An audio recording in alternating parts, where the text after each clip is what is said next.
Hello students, या व्हिडिओमध्ये आपण प्रॅक्टिस सेट 13 अभ्यासणार आहोत. परंतु हा प्रॅक्टिस सेट अभ्यासण्याच्या अगोदर आपण काही कन्सेप्ट बघणार आहोत.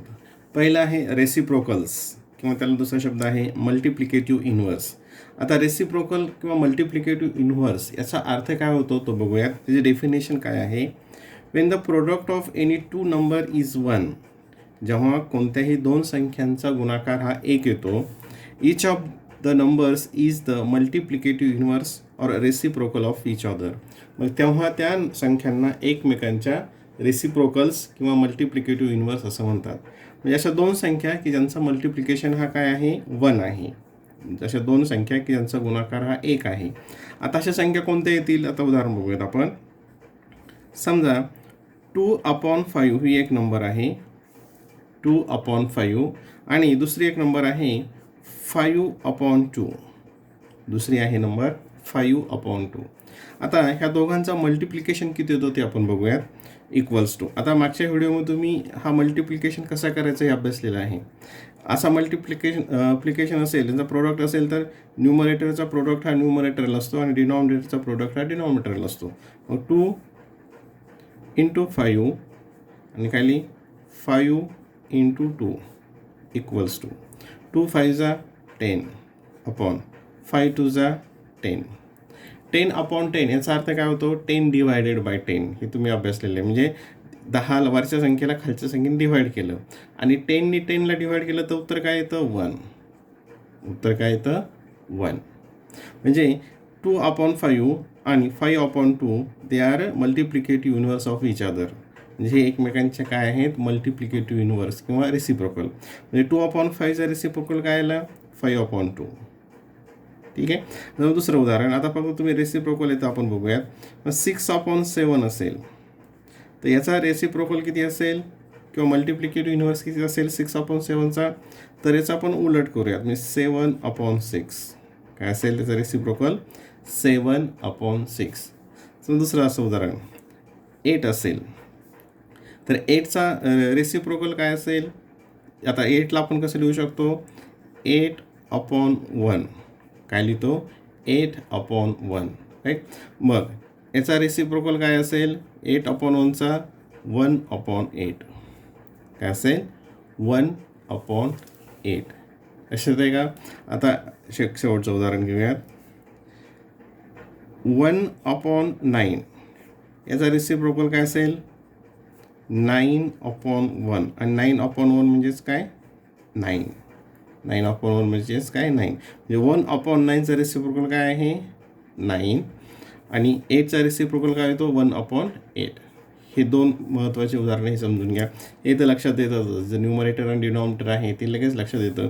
पण जिथे समजा डिनॉमिनेटर दिलेलं नाही तर अशा वेळेस मात्र. आता आणखीन एक शेवटचं 15चा रेसिप्रोकल काय येतो 1/15 काय येईल 1/15. ठीक आहे. आता दुसरा पॉईंट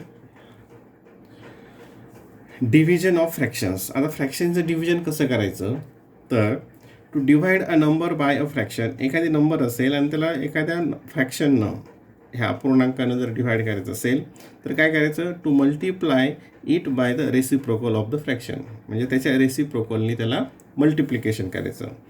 तर हा पॉईंट जेव्हा आपण याचे उदाहरण सोडवूयात तेव्हा हे तुमच्या आणखीन लक्षात येईल. ठीक आहे. तर रेसिप्रोकल किंवा मल्टिप्लिकेटिव्ह इन्व्हर्स अर्थ आपण बघितला.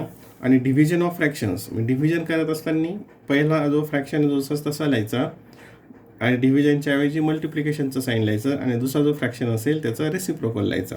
ते आपण पुढे उदाहरणं घेत असताना समजून घेऊयात. आता क्वेश्चन 1 बघा. प्रॅक्टिस सेट 13 मधला क्वेश्चन 1.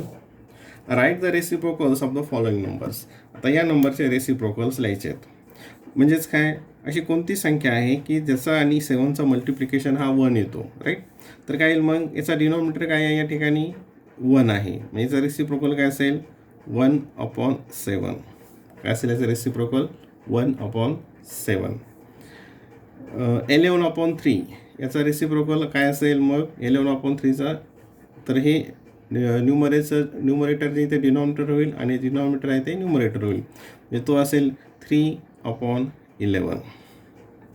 5/13 5/13चा रेसिप्रोकल काय येईल मग 13/5. 13/5.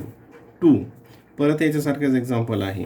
2चा रेसिप्रोकल काय येईल 1/2. 1/2 आणि 6/7 याचा रेसिप्रोकल येईल 7/6. 7/6. ठीक आहे. हा क्वेश्चन म्हणून लक्षात आला. इझी आहे की फारसा अवघड नाही, फक्त ते काळजीपूर्वक समजून घ्या. आता क्वेश्चन नंबर 2 बघा. Carry out the following divisions. आता हे खालील डिव्हिजन सोडवा. तर हे डिव्हिजन आपण सोडवूयात. आता डिव्हिजन करायचं म्हणजे काय, आपण वर रूल पाहिला होता की जो पहिला नंबर आहे यांनी याला डिव्हाइड करायचं म्हणजेच काय की यांनी याच्या रेसिप्रोकलने, आता दोन शब्द आहेत मल्टिप्लिकेटिव्ह इन्व्हर्स किंवा रेसिप्रोकल, तर मी रेसिप्रोकल हा शब्द वापरेल. 1/4च्या रेसिप्रोकलनी मल्टिप्लाय करायचं. म्हणजे कसं बघा, आता हे 1 2/3 डिवायडेड बाय 1/4 इक्वल्स टू हे 2/3 हे जसंच्या तसं लिहिलं. पहिला फ्रॅक्शन जसं तसं लिहायचा. हे डिव्हिजनच्या ऐवजी काय करायचं मल्टिप्लिकेशन लिहायचं. आणि हा जो दुसरा आहे याचा रेसिप्रोकल, आता 1/4चा रेसिप्रोकल काय येईल 4/1.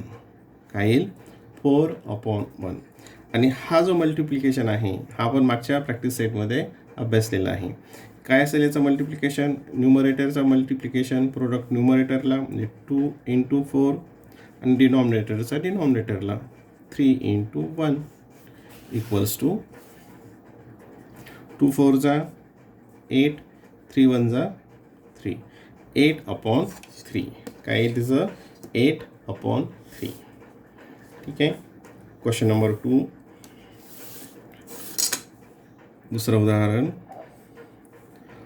5/9 डिवायडेड बाय 3/2 इक्वल्स टू.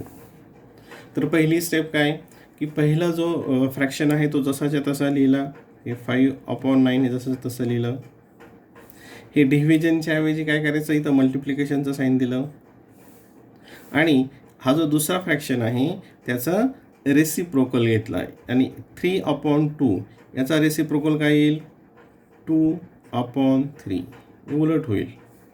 आता हा मल्टिप्लिकेशन न्यूमरेटरचा प्रोडक्ट न्यूमरेटरला म्हणजे 5 × 2 आणि डिनॉमिनेटरचा प्रोडक्ट डिनॉमिनेटरला 9 × 3 इक्वल्स टू 5 2 जा 10, 9 3 जा 27, 9 3 जा 27. Next question. आता तुमच्या लक्षात आलं असेल म्हणजे डिव्हिजन करायचं असेल तरी आपल्याला ते मल्टिप्लिकेशनद्वारे समाप्त करावं लागतं. Number 3 3/7 divided by 5/11. पहिला जो फ्रॅक्शन आहे तो जसाच्या तसा लिहा. 3/7ला 3/7 लिहिलं. डिव्हिजनच्या ऐवजी मल्टिप्लिकेशनचं साईन द्या. इथं मल्टिप्लायचं साईन दिलं. आणि दुसरा जो फ्रॅक्शन आहे त्याचा रेसिप्रोकल म्हणजे त्याचं उलट करायचं दुसऱ्या भाषेत. याचा रेसिप्रोकल काय येईल मग 11/5. काय येईल 11/5. म्हणजे जो अगोदर डिव्हिजन असेल तो अगोदर गुणाकाराच्या रूपात मांडून घ्यायचा. आणि नंतर मग हा जो गुणाकार आहे हा कसा सोडवायचा आपल्याला माहिती आहे. याचा गुणाकार न्यूमरेटरचा प्रोडक्ट न्यूमरेटरला 3 × 11 आणि डिनॉमिनेटरचा डिनॉमिनेटरला 7 × 5 इक्वल्स टू 3 × 11, 11 3 जा 33, 7 5 जा 35. And last question. 11/12 divided by 4/7. 4/7. तेच पद्धत. पहिला जो फ्रॅक्शन तो जसाच्या तसा लिहिला. 11/12 जसं तसं लिहिलं. डिव्हिजनच्या ऐवजी मल्टिप्लायचं साईन दिलं. आणि या दुसरा जो फ्रॅक्शन आहे त्याचा रेसिप्रोकल लिहिला. 4/7चा रेसिप्रोकल काय येतो 7/4 इक्वल्स टू. आता हा मल्टिप्लिकेशन आला. हा मल्टिप्लिकेशन आपण प्रॅक्टिस सेट 12मध्ये आपण याची उदाहरणं भरपूर अभ्यासलेली आहेत.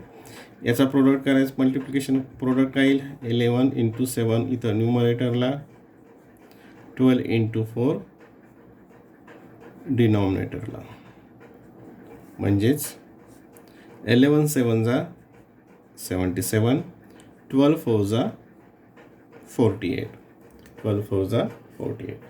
तर हा भागाकार जो आहे अपूर्णांकांचा भागाकार हा लक्षात आला. पहिली संख्या जशी तशी लिहायची आणि भागाकाराच्या ऐवजी गुणाकाराचं चिन्ह लिहायचं आणि दुसऱ्या संख्येचा रेसिप्रोकल गुणाकार व्यस्त तो लिहायचा आणि तो नेहमीप्रमाणे मग हा मल्टिप्लिकेशन सॉल्व्ह करायचा. Question number 3. There were 420 students. There were 420 students participating in a स्वच्छ भारत कॅम्पेनिंग. 420 विद्यार्थी स्वच्छ भारत अभियानामध्ये सहभागी झालेले होते. They clean 42/74 part of the town. आणि त्यांनी शहराचा किती भाग स्वच्छ केला? 42/75 पार्ट ऑफ द टाउन सेवाग्रामचा. What part of Sevagram did each student clean if work was equally shared by all? तर प्रत्येकाने मग किती काम केलं, किती पार्ट क्लीन केला? जर सर्वांनी सारखंच काम केलं असेल तर किती पार्ट क्लीन केला? म्हणजे टोटल त्यांनी काय केलं? इतका भाग क्लीन केला. किती विद्यार्थ्यांनी? 420 विद्यार्थ्यांनी. मग प्रत्येक विद्यार्थ्यांनी किती भाग क्लीन केला? तर काय करावं लागेल? याला 420ने 420ने डिवाईड करावं लागेल. ठीक आहे. आता सोल्युशन बघूयात, नीट समजून घ्या. 420 स्टुडंट्स बघा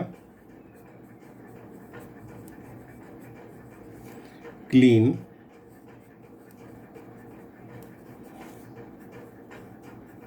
part equals to 42/75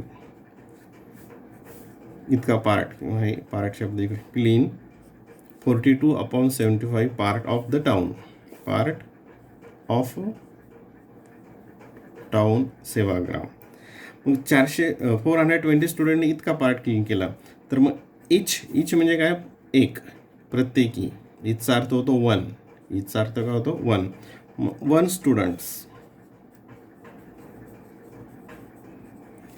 student yes येणार नाही तिथे. क्लीन.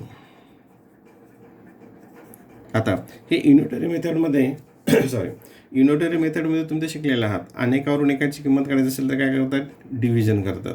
इथल्या नंबरला इथल्या नंबरने डिवाईड करायचं असतं. हे तुम्ही अभ्यासलेलं आहे. एकावरून अनेकाची किंमत काढणे किंवा अनेकावरून एकाची किंमत काढणे. अनेकावरून एकाची किंमत काढत असताना भागाकार करतात. म्हणजेच काय करावं लागेल? मग या नंबरला या नंबरने डिवाईड करावं लागेल. अशी उदाहरणं तुम्ही मागच्या वर्गांमध्ये अभ्यासलेली आहेत. 42/75 डिवायडेड बाय 420 डिवायडेड बाय 420. आता हा डिव्हिजन आपण करूयात. Equals to 42/75 divided by 420. आता हा फ्रॅक्शन आहे आणि याने डिव्हाइड करायचं आहे. आता आपण मागच्या उदाहरणामध्ये पाहिलं होतं. याने डिव्हाइड करायचं म्हणजेच काय? याच्या रेसिप्रोकलनं मल्टिप्लाय करायचं. मग इक्वल्स टू 42/75 पहिली संख्या जशी तशी लिहिली. इथं जे डिव्हिजन आहे त्याच्याऐवजी मल्टिप्लिकेशन लिहिलं. आणि 420 याचा रेसिप्रोकल किती येईल? आता इथं डिनॉमिनेटर काहीच नाही आहे.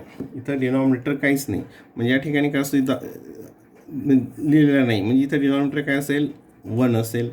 मग याचा रेसिप्रोकल काय येईल? मग 1/420. 1/420. ठीक आहे. इक्वल्स टू आता हा प्रोडक्ट कसा करायचा तुम्हाला माहिती आहे. 42 × 1/75 × 420. 75 × 420. न्यूमरेटरचा मल्टिप्लिकेशन न्यूमरेटरला, डिनॉमिनेटरचा मल्टिप्लिकेशन डिनॉमिनेटरला. परत इथे हे डिव्हाइड करायचं म्हणजे काय? पहिला नंबर जसंच तसं लिहायचा, पहिला फ्रॅक्शन जसंच तसं लिहायचा. इथं डिव्हिजनच्या ऐवजी मल्टिप्लिकेशनचं साईन करायचं आणि हा जो सेकंड नंबर आहे त्याचा इथं रेसिप्रोकल लिहायचा. हा मल्टिप्लिकेशन न्यूमरेटरचा मल्टिप्लिकेशन न्यूमरेटरला आणि डिनॉमिनेटरचा मल्टिप्लिकेशन डिनॉमिनेटरला. आता बघा या ठिकाणी इज इक्वल्स टू हे 1 आता नाही लिहिले तरी चालतील किंवा लिहूयात आपण 42 इंटू 1 75 जसेच तसे लिहिले. आता हे 420 हे जे आहे 420 मी इथं त्याला समजावून सांगतो. या 420ला आपण फॅक्टर्स पडलेले आहेत. हे कशाचं तुम्हाला गुणाकाराच्या रूपात लिहिता येईल मल्टिप्लिकेशन फॉर्ममध्ये. तर हे 42 इंटू 10 आपण असं लिहू शकतो. याचे काय केले आपण असं ते मल्टिप्लिकेशन फॉर्ममध्ये लिहिलं. तर 42 इंटू 10 420ला कसं लिहू शकतो आपण 42 इंटू 10 कारण याचा मल्टिप्लिकेशन किती येतो इतकाच येतो. याचा मल्टिप्लिकेशन हा इतकाच येतो. मग या ठिकाणी इंटू 420ला कसं लिहिलं 42 इंटू 10 42 इंटू 10. आता या ठिकाणी बघा हे न्यूमरेटरला का डिनॉमिनेटर आपण काय करत असतो भागत असतो डिव्हाइड करत असतो तुम्हाला माहिती आहे. मग 42ने डिव्हाइड केलं तर याचा आणि याचं उत्तर किती येईल 1. म्हणजे याचा आणि याचा डिव्हिजन केला तर किती येईल त्याचं उत्तर 1. किती येईल इथं 1 आणि इथे पण 1 असेल. मग काय उरलं खाली बघा इक्वल्स टू इथं आलं 1/75 इंटू 10. ते 1 नाही लिहिलं तरी चालेल कारण 1ने मल्टिप्लाय केलं तरी उत्तरात काही फरक पडत नाही तुम्हाला माहिती आहे. हे 10 आलं 1 आणि 75 इंटू 10 75ला 10ने मल्टिप्लाय करायचं म्हणजे 75वर एक 0 द्यायचा 750 म्हणजेच प्रत्येक विद्यार्थ्यानं किती पार्ट क्लीन केला तर 1/750 पार्ट. देअरफॉर इथं काय होतं 1 स्टुडंट म्हणजेच काय इच स्टुडंट्स